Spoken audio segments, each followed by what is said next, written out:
నమస్కారం, నేను మీ కొరివి వినయ్ కుమార్. లోక్సభ ఎన్నికల నేపథ్యంలో తెలంగాణ రాష్ట్రంలో పలు కీలకమైనటువంటి పరిణామాలు చోటు చేసుకుంటున్నాయి.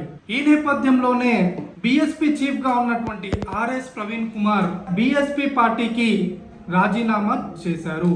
అయితే ఆయన రాజీనామాకు గల కారణాలు ఏంటి, తెలంగాణలో ఏం పరిణామాలు జరగబోతా ఉన్నాయో ఒక్కసారి చూద్దాం. ఆర్ఎస్ ప్రవీణ్ కుమార్ ఈరోజు ప్రెస్ మీట్ పెట్టి బీఎస్పీ కేంద్ర పార్టీ బీఆర్ఎస్ పార్టీతో తాము కుదుర్చుకున్నటువంటి పొత్తును విరమించుకోవాలని ప్రెస్ మీట్ పెట్టి ఈ విషయాన్ని బహిరంగ పరచాలని తెలిపిందని, అయితే ఇప్పటికే బీఆర్ఎస్ పార్టీతో పొత్తును బహిరంగంగా ప్రకటించాను కాబట్టి ఆ పొత్తు ధర్మాన్ని పాటించాల్సిన బాధ్యత తనపై ఉందని, కాబట్టి పొత్తుకు విరుద్ధంగా తాను ప్రెస్ మీట్ పెట్టి చెప్పలేను అని, నైతికంగా అది కరెక్ట్ కాదని భావిస్తున్నానని, అందుకే తాను బీఎస్పీ పార్టీకి రాజీనామా చేస్తున్నానని ఆయన ప్రకటించారు. అయితే బీఆర్ఎస్ బీఎస్పీ పొత్తు విచ్ఛిన్నం అవడానికి గల కారణం ఏంటో చూద్దాం. బీఆర్ఎస్ బీఎస్పీ పార్టీలు ఇప్పటికే పొత్తు పెట్టుకోవాలని నిర్ణయించాయి, బహిరంగంగా ప్రకటించాయి కూడా. నిన్నగాక మొన్న బీఎస్పీ పార్టీ నేషనల్ కోఆర్డినేటర్ గా ఉన్నటువంటి, రాజ్యసభ మెంబర్ గా కూడా ఉన్నటువంటి వ్యక్తి అయినటువంటి రామ్జీ గౌతమ్ తెలంగాణ రాష్ట్రానికి వచ్చి కేసీఆర్ తో చర్చలు కూడా జరపడం జరిగింది. అనంతరం ఈ రెండు పార్టీల మధ్య సీట్ల సర్దుబాటు కూడా జరిగింది. 15 స్థానాల్లో బీఆర్ఎస్ పార్టీ పోటీ చేయాలని నిర్ణయించగా 2 స్థానాల్లో బీఎస్పీ పార్టీ పోటీ చేయాలని నిర్ణయించాయి. ఇందులో భాగంగా నాగర్ కర్నూలుతో పాటు హైదరాబాద్ స్థానాన్ని బీఎస్పీ పార్టీకి కేటాయించారు. అది బహిరంగ ప్రకటన కూడా జరిగింది. అయితే 24 గంటలు తిరగక ముందే ఈ రెండు పార్టీల మధ్య ఏర్పడినటువంటి పొత్తు విచ్ఛిన్నమైంది. అయితే దీనికి ప్రధాన కారణం భారతీయ జనతా పార్టీ అంటూ బీఎస్పీ చీఫ్ గా ఉన్నటువంటి ఆర్ఎస్ ప్రవీణ్ కుమార్ ఒక ఆరోపణ చేశారు. అయితే ఇందులో వాస్తవం ఎంత అనేది తెలుసుకునే ప్రయత్నం చేద్దాం. నిజానికి బీఎస్పీ చీఫ్ గా ఉన్నటువంటి మాయావతి 5 సంవత్సరాలు ఉత్తరప్రదేశ్ లో ముఖ్యమంత్రిగా కొనసాగింది అంటే అది బీజేపీ మద్దతుతోనే. అంటే ముందు నుంచి కూడా బీఎస్పీ పార్టీకి బీజేపీతో కొంత సత్సంబంధాలు కలిగి ఉన్నాయనే చెప్పుకోవాలి. అయితే ఆ తర్వాత బీఎస్పీ చీఫ్ గా ఉన్నటువంటి మాయావతిపై అవినీతి ఆరోపణలు వచ్చాయి. ఆమెపై పలు కేసులు కూడా నమోదయ్యాయి.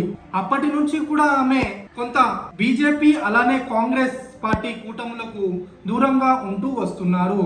అయితే గోరఖ్పూర్ లో ఎప్పుడైతే ఉత్తరప్రదేశ్ ముఖ్యమంత్రిగా ఉన్నటువంటి యోగి ఆదిత్యనాథ్ తన ఎంపీ పదవికి రాజీనామా చేశాడో అప్పుడు Samajwadi party, BSP party, Congress party ఈ 3 పార్టీలు కలిసి పోటీ చేశాయి.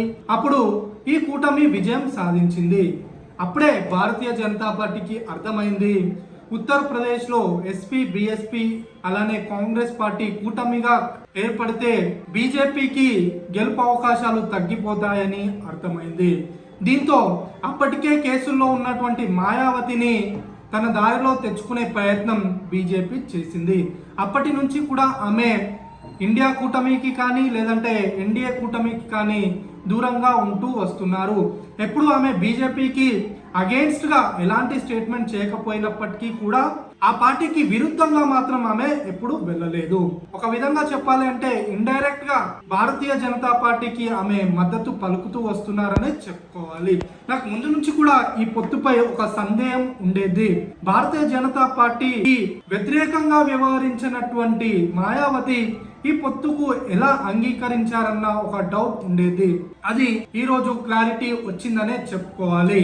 ఎందుకంటే తెలంగాణ రాష్ట్రంలో భారతీయ జనతా పార్టీ ఎదగాలని గత 10 సంవత్సరాల నుంచి తీవ్ర ప్రయత్నాలు చేస్తుంది. అయితే ఇప్పుడు వారికి అనుకూలమైనటువంటి పరిస్థితులు ఉన్నాయి. ఈ నేపథ్యంలో భారత రాష్ట్ర సమితిని బలహీనపరిచి ఆ స్థానంలోకి తాము రావాలని భారతీయ జనతా పార్టీ భావిస్తుంది. ఈ నేపథ్యంలోనే కవితను లిక్కర్ కేసులో అరెస్ట్ చేసింది. అలానే భారత రాష్ట్ర సమితికి చెందినటువంటి ఎంపీలను, మాజీ ఎమ్మెల్యేలను, మాజీ ఎమ్మెల్సీలను, కీలక నాయకులను తమ పార్టీలోకి చేర్చుకుంటూ వస్తుంది. ఈ తరుణంలో బీఎస్పీ బీఆర్ఎస్ పొత్తు పెట్టుకొని ఎన్నికలకు వెళితే బీజేపీకి ఎంతో కొంత నష్టం జరుగుతుందని ఒక అంచనాకు బీజేపీ పార్టీ వచ్చినట్లు అర్థమవుతుంది. ఈ నేపథ్యంలోనే ఎలాగైనా సరే ఈ పొత్తును విచ్ఛిన్నం చేయాలని భావించినటువంటి బీజేపీ తనదైన శైలిలో ఈ పొత్తును విచ్ఛిన్నం చేసిందనే చెప్పుకోవాలి. అయితే ఈ పొత్తును విరమించుకోవడం ఇష్టం లేని ఆర్ఎస్ ప్రవీణ్ కుమార్ ఆ పార్టీకి రాజీనామా చేశారు. ఆయన త్వరలోనే భారత్ రాష్ట్ర సమితిలో చేరి నాగర్ కర్నూల్ పార్లమెంట్ సభ్యుడిగా పోటీ చేసే అవకాశాలు మెండుగా ఉన్నాయి. అయితే ఈ నేపథ్యంలో భారత్ రాష్ట్ర సమితి ఏ పార్టీతో కూడా పొత్తు పెట్టుకోకుండానే తెలంగాణ రాష్ట్రంలో 17కు 17 స్థానాల్లో పోటీ చేసే అవకాశాలు ఉన్నాయి. అలానే ఈ పొత్తును విచ్ఛిన్నం చేసినటువంటి అలానే కేసీఆర్ కుమార్తె కవితను అరెస్ట్ చేసినటువంటి భారతీయ జనతా పార్టీపై మరింతగా కసితో పనిచేసి ఈ లోక్సభ ఎన్నికల్లో ఎక్కువ సీట్లు సాధించేందుకు భారత్ రాష్ట్ర సమితి పార్టీ ప్రయత్నిస్తుంది అని తెలుపుతున్నాను. ధన్యవాదాలు.